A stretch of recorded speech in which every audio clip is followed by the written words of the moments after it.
Daniel Harper jumped into traffic to save an elderly woman he had never met. Seconds later, a speeding SUV threw him across the road. When he opened his eyes in the hospital, the woman standing beside his bed was Sophie Grant, the ex-girlfriend who had walked away from him almost a year ago. Then she whispered something that changed everything. "The woman you saved is my grandmother." But Sophie's mother had once torn them apart for one reason. Daniel was never important enough for her daughter. Now, after saving their family, Daniel must face the woman who never believed he deserved Sophie, and Sophie must decide whether she will lose him for a second time. A cold spring rain had just begun to darken the streets of Asheville, North Carolina. Gray clouds pressed low above the Blue Ridge Mountains, and headlights shimmered across the wet pavement like broken pieces of glass. Daniel Harper had always believed that most people revealed who they were in small moments, not dramatic ones.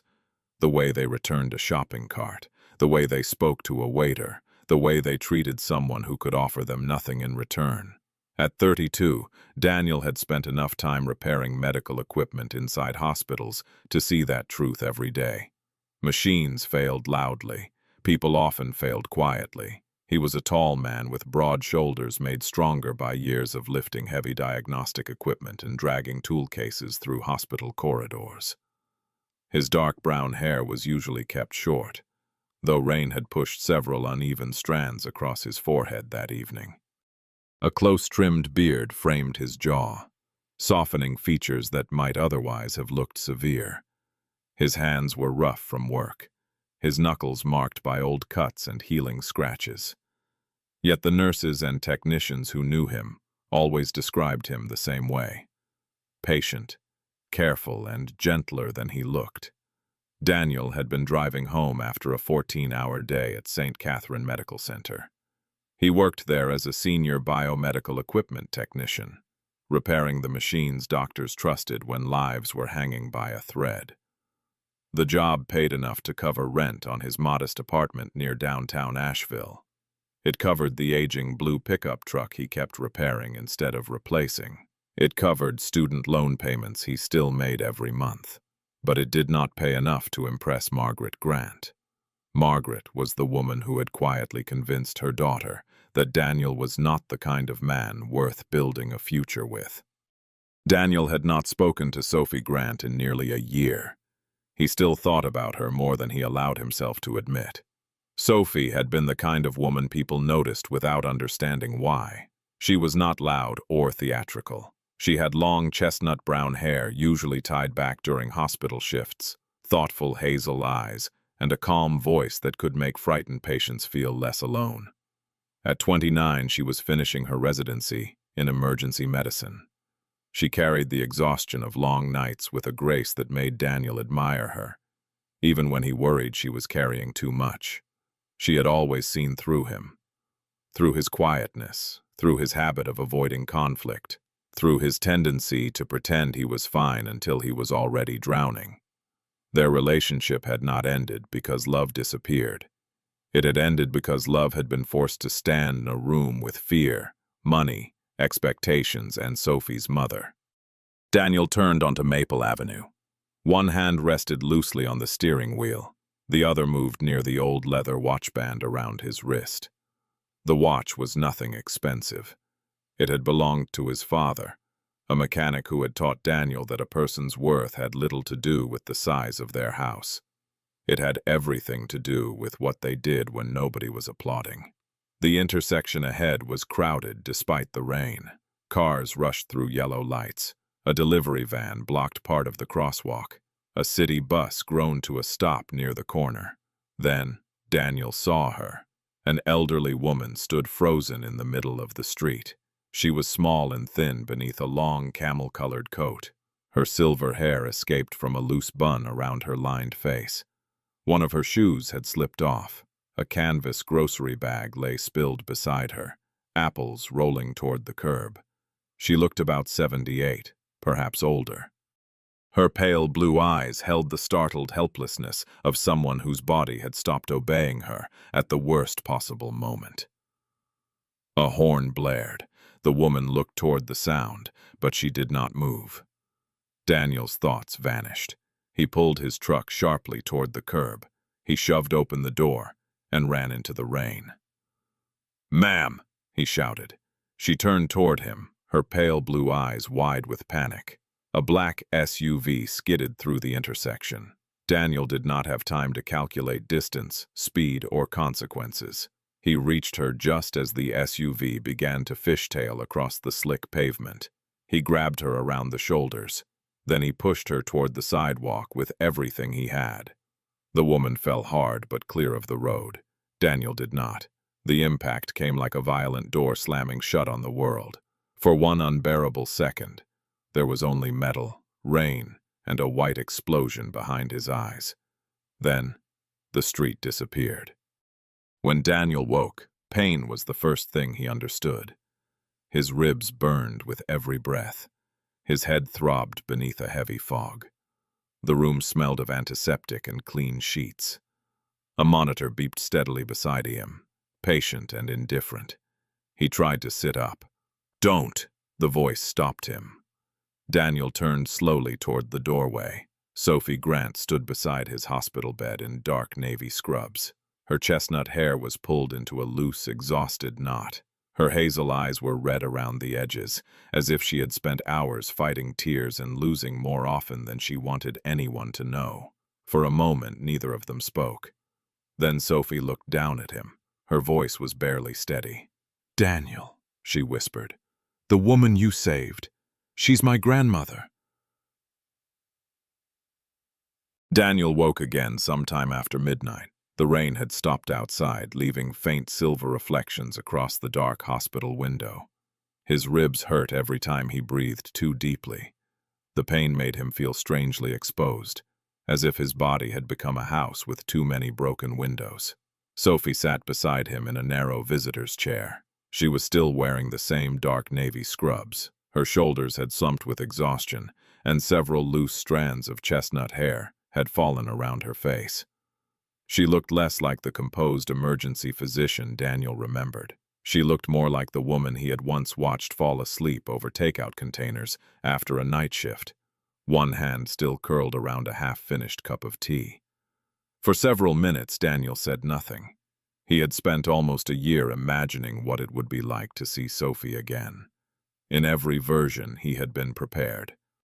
He had imagined himself calm, dignified, perhaps even distant. He had never imagined waking in a hospital bed with cracked ribs while she stared at him as though she had nearly lost something she had never stopped loving. "How is your grandmother?" he finally asked. Sophie looked toward the floor before answering. "She has a bruised hip and a fractured wrist. Nothing life-threatening." Her voice softened. "The doctors said she was incredibly lucky." Daniel gave a small, tired laugh that pulled painfully at his ribs. "She probably wouldn't agree with that. She keeps asking about you." That surprised him. "She knows who I am? She knows you're the man who ran into traffic for her." Sophie paused, then looked directly at him. "She also knows my name was the first thing I said when I saw you." Daniel's chest tightened, though not from the injury this time. Sophie stood and adjusted the blanket near his legs. It was a needless gesture, but it gave her hands something to do. "You shouldn't have done it," she said quietly. "I couldn't leave her there." "I know." Her eyes glistened. "That's exactly why you did." The words carried more than the accident between them. Daniel felt it immediately. There were old arguments inside that sentence, old disappointments and the memory of a relationship that had not broken from one cruel moment, but from 1,000 smaller silences. He turned his head toward the window. "Your mother still thinks I act before I think." Sophie's face changed. Margaret Grant had always been difficult to describe without sounding unfair. She was a tall, elegant woman in her late 50s with smooth olive skin and silver blonde hair cut precisely at her shoulders. Her posture was polished enough to make every room feel like a board meeting. Margaret had built a respected investment firm in Charlotte after surviving a childhood shaped by debt and instability. Her ambition had not come from vanity alone. It had come from fear, but fear, Daniel had learned, could become sharp enough to wound everyone nearby. "She doesn't know about the accident yet," Sophie said. "She'll find out." "Yes." Daniel watched her carefully. "And when she does?" Sophie folded her arms, trying to appear stronger than she felt. "She'll say it was reckless. She'll say you made an emotional decision without considering the consequences." "Was she wrong?" Sophie's expression broke for only a second. "No, not completely." Daniel looked back at the ceiling. The harsh hospital light made everything feel too honest. "Your mother never hated me, Sophie. That would have been easier. She just looked at me like I was a risk you couldn't afford, and she thought you were a risk," Sophie corrected quietly. "She thought you were kind, decent, hard-working, but not enough." The sentence landed with the familiar weight of an old bruise. Daniel had spent years trying not to resent Margaret. He understood that Sophie's mother wanted security for her daughter. He understood that a woman who had once watched bills pile up on a kitchen table might grow terrified of uncertainty. But understanding did not make it hurt less. "She wanted you with someone important," Daniel said. "She wanted me with someone safe. And I wasn't." Sophie shook her head slowly. "You were safe in the ways that mattered to me. You were loyal. You were steady. You showed up when people needed you." Daniel's voice lowered, "Except when it came to fighting for us." The silence that followed was not angry. It was worse. It was truthful. Sophie sat down again, her eyes fixed on the pale hospital blanket. "I kept waiting for you to say you wouldn't let her decide our future," she whispered. "I didn't need you to shout at my mother. I didn't need some dramatic scene. I just needed you to say, 'Sophie, I choose you, and I'm not leaving, because this is difficult.'" Daniel closed his eyes. "I thought you wanted peace," he said. "I wanted you." The words entered the room quietly, but they changed everything in it. Daniel swallowed against the ache in his throat. "I thought you didn't trust me enough to stand beside me. I thought you didn't want me enough to stand up for me." For a moment, neither of them moved. The hospital monitor continued its steady rhythm. It was indifferent to heartbreak, regret, and the strange mercy of being given another chance to say what had once been left unsaid. Sophie reached for his hand carefully, avoiding the bruises along his wrist. "I didn't leave because I stopped loving you," she said. "I left because I got tired of feeling like I had to choose between you and my family." Daniel looked at their hands together. "And I let you make that choice alone," he said. Sophie's fingers tightened around his.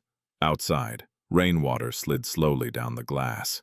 Inmar, beneath the white hospital lights, neither of them had fixed the past, but for the first time, they were finally brave enough to look directly at what had broken them. Daniel had been home from the hospital for 9 days when Sophie called to say her grandmother wanted to visit. By then, the bruising along his ribs had faded from deep purple to a sickly yellow, but every movement still reminded him that his body had not forgiven the accident. He moved carefully through his small apartment near downtown Asheville, one hand pressed against his side whenever he stood too quickly. The place looked exactly as it always had, clean but modest, with a worn brown couch, a narrow kitchen and shelves crowded with repair manuals, old tools, and a few framed photographs he had never found the courage to take down. He had just finished making tea when Sophie arrived with Evelyn Grant. Evelyn moved slowly through the doorway, leaning on a dark walnut cane with a silver handle shaped like a fox's head. At 78, she was smaller than Daniel remembered from the accident, though there was nothing fragile about her presence. Her silver-white hair had been neatly pinned into soft waves, and her pale blue eyes were alert beneath fine lines that seemed earned rather than surrendered to. She wore a deep green coat over a cream blouse, and despite the cast wrapped around her wrist, she carried herself with the stubborn dignity of someone who disliked being treated as old. Sophie stayed close beside her, one hand hovering near Evelyn's elbow, without quite touching her. Daniel noticed the instinct immediately. Sophie had always cared for people this way, quietly, attentively, never making them feel helpless even when they were. "You should be resting," Daniel said as Evelyn settled onto the couch. "So should you," Evelyn replied. Her voice was gentle but dry, carrying the sort of humor that had probably kept her family in line for decades. Yet, here we are, both ignoring sensible advice. I suppose that makes us even. Daniel smiled, despite the ache in his ribs. Sophie stood near the window, her chestnut hair loose over one shoulder, looking nervous in a way Daniel had rarely seen.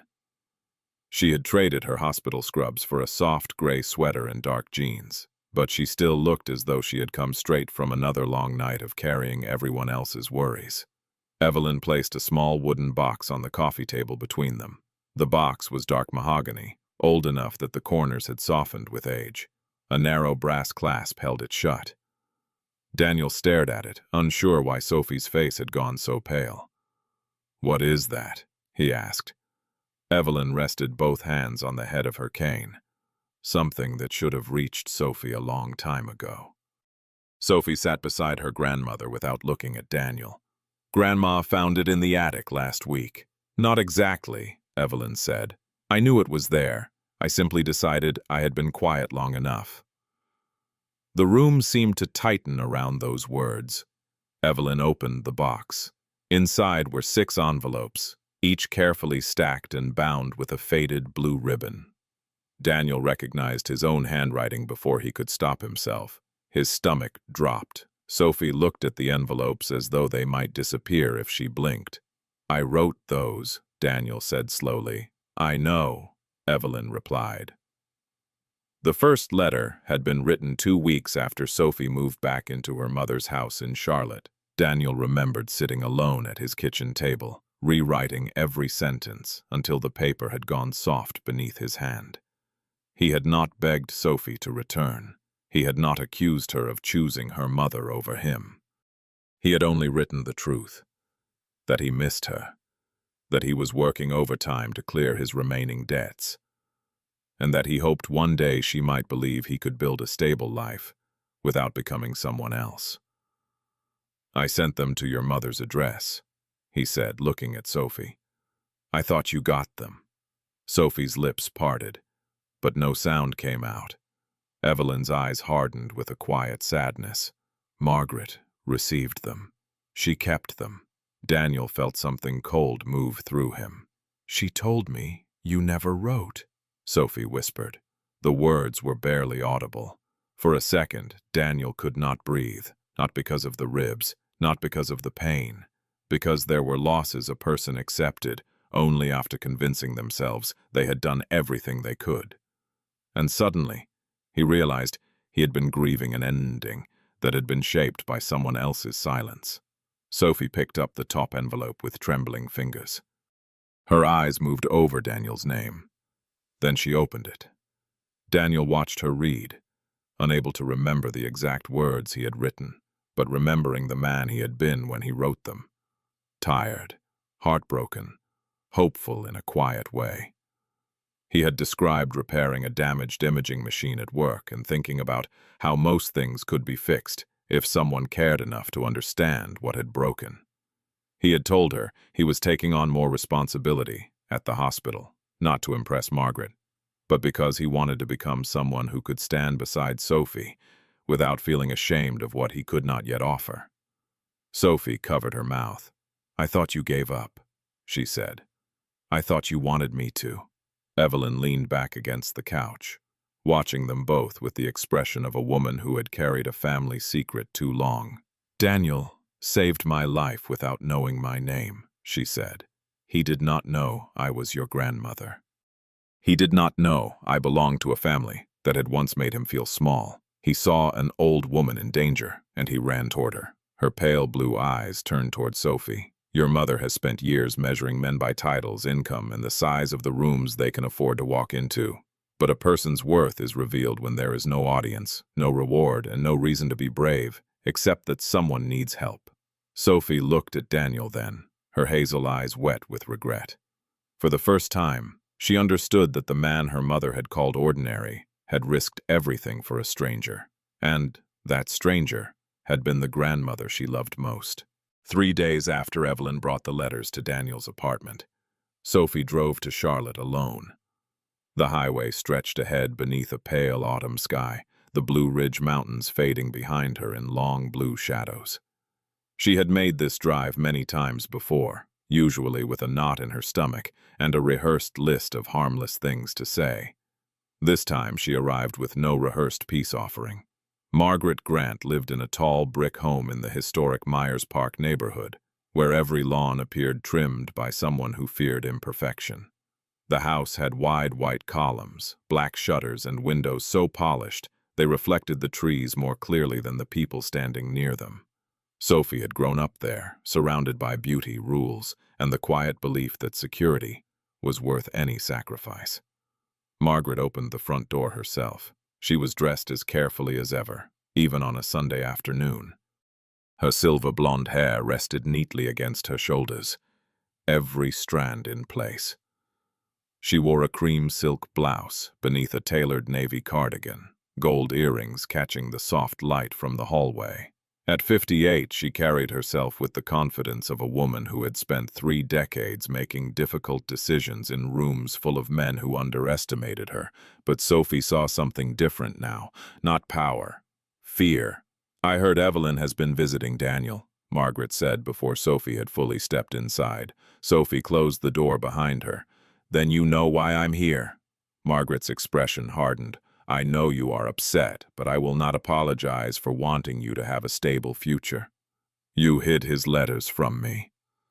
I protected you from a situation that was already painful. You lied to me."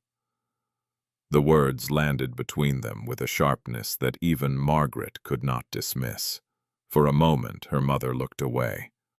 It was a small movement, almost nothing. Yet Sophie had known her long enough to recognize it as guilt. "I read those letters," Margaret said quietly. He was still struggling. He was working extra hours, paying debt, trying to make promises he could not guarantee. "He wasn't making promises," Sophie said. "He was telling me the truth. Truth does not pay for a home. It does not protect you when life becomes difficult." Sophie felt something inside her settle. For years she had listened to her mother speak as if love and safety were enemies, as if choosing a man without a powerful name or a perfect financial future meant choosing hardship on purpose. But Daniel had never asked her to rescue him. He had only asked to be seen without being measured against a life someone else had designed. "Daniel saved Grandma," Sophie said. "He did not know who she was. He did not know there would be any connection to me. He saw someone in danger, and he risked his life." Margaret's mouth tightened. "That was reckless." "No," Sophie answered. "It was brave." Her mother crossed her arms. "Bravery is not a retirement plan, Sophie." Sophie almost laughed, though there was no humor in it. That was Margaret's gift, turning even the most human moment into a financial forecast. "Maybe not," Sophie said. "But neither is status.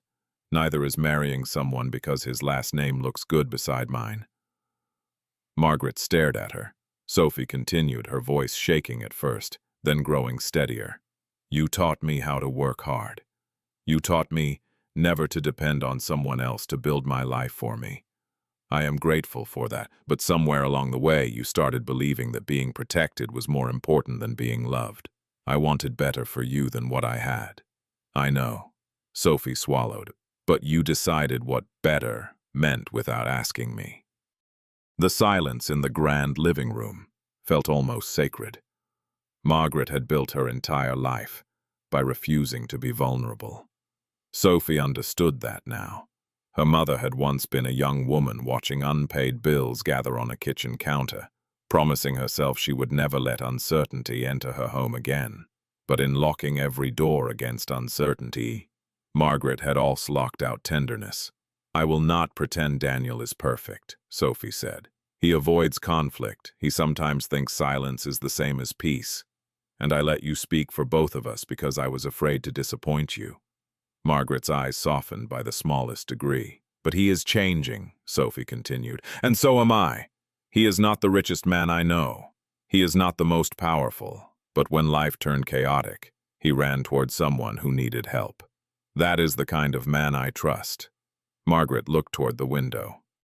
"And what happens when he disappoints you again?" she asked.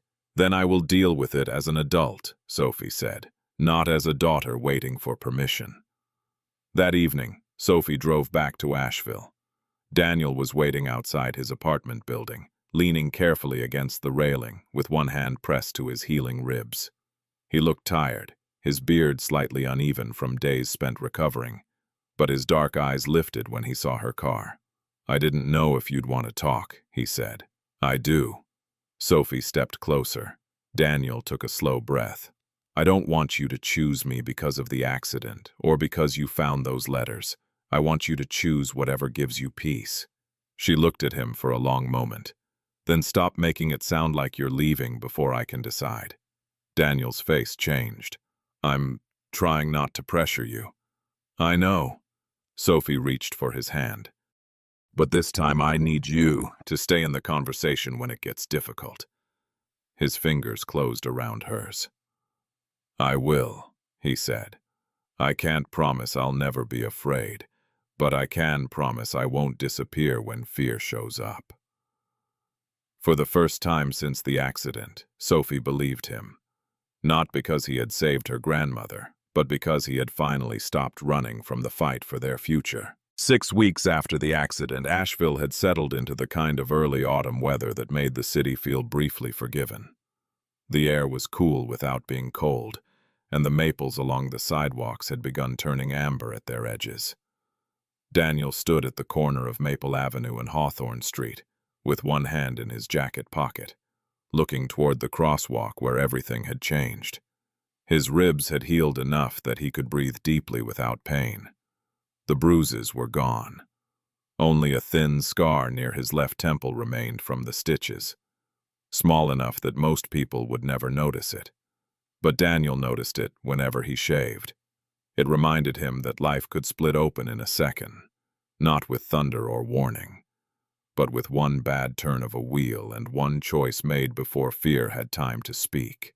Sophie stood beside him, her fingers loosely threaded through his. She wore a soft, rust-colored coat over a cream sweater, and the afternoon wind lifted the ends of her chestnut hair around her shoulders. Her hazel eyes moved across the intersection with a sadness that had changed shape over the past weeks. At first, she had looked at this place with terror. Now she looked at it with something quieter, understanding perhaps. Evelyn Grant sat on a nearby bench beneath a maple tree, wrapped in a navy wool shawl, despite the mild weather. Her wrist cast had been replaced by a simple brace, and her cane rested against her knee. She still insisted on walking without help whenever possible, though Sophie had learned to let her grandmother win, only after making sure the path was clear. "You both look very serious," Evelyn said, watching them over the rim of her glasses.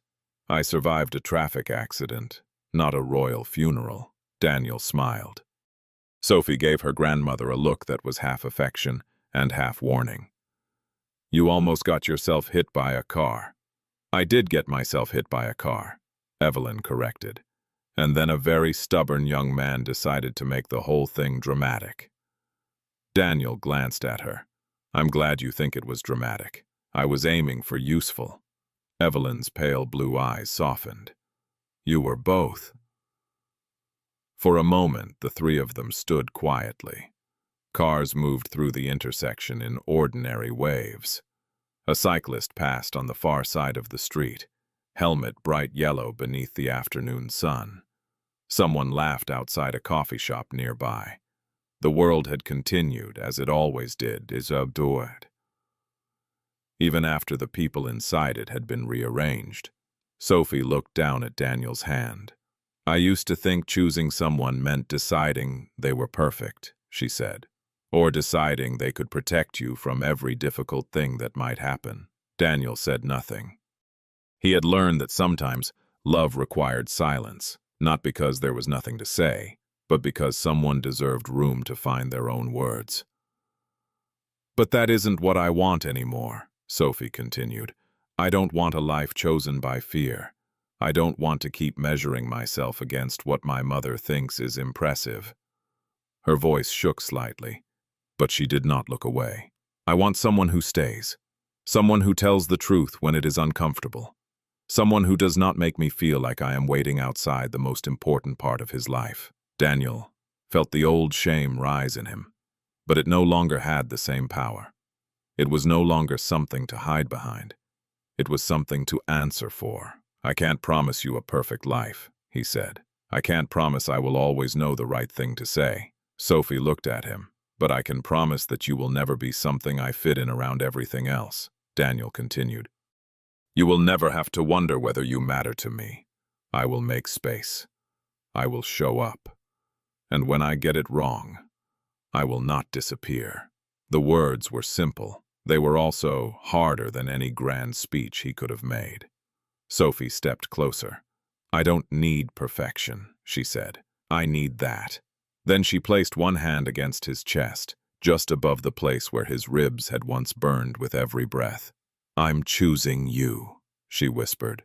"Not because you saved my grandmother, not because you proved anything to my mother." Daniel held her gaze.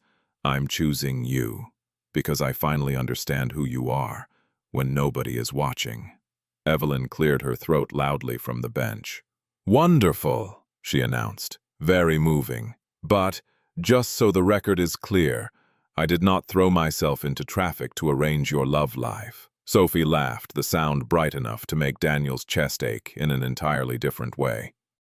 "Grandma," she said, "I am merely saying," Evelyn continued with a small smile, "that I approve of the outcome, even if the method was deeply inconvenient." Daniel laughed too. For the first time in nearly a year, the sound came easily. As the sun lowered behind the buildings, painting the wet pavement in gold, Sophie rested her head lightly against Daniel's shoulder. He turned toward her carefully, aware that love was not a rescue, not a debt, not a reward for bravery. It was a choice, a daily one, and this time neither of them intended to walk away from it.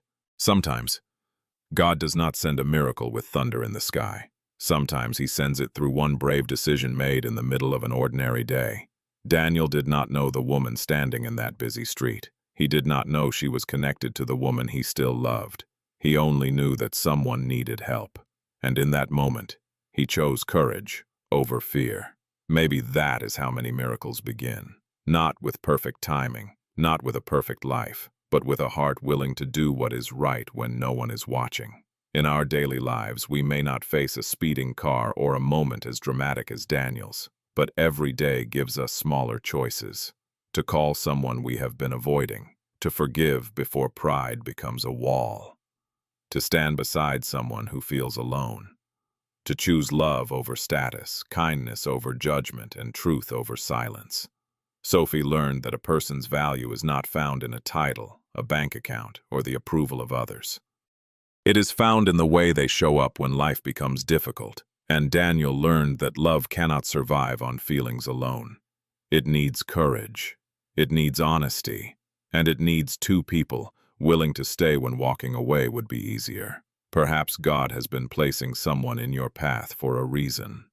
Perhaps there is a relationship that needs healing. Perhaps there is a person who needs to hear that they still matter. Do not wait for the perfect moment. Sometimes the moment God gives us is simply now. If this story touched your heart, please share it with someone who may need a reminder that love is still worth fighting for. Leave a comment and tell us, what is one person in your life you are grateful God placed in your path? And please like this video, subscribe to the channel, and join us for more stories of faith, love, and second chances. May God bless you, protect your family, and guide your heart toward the people and purpose He has prepared for you.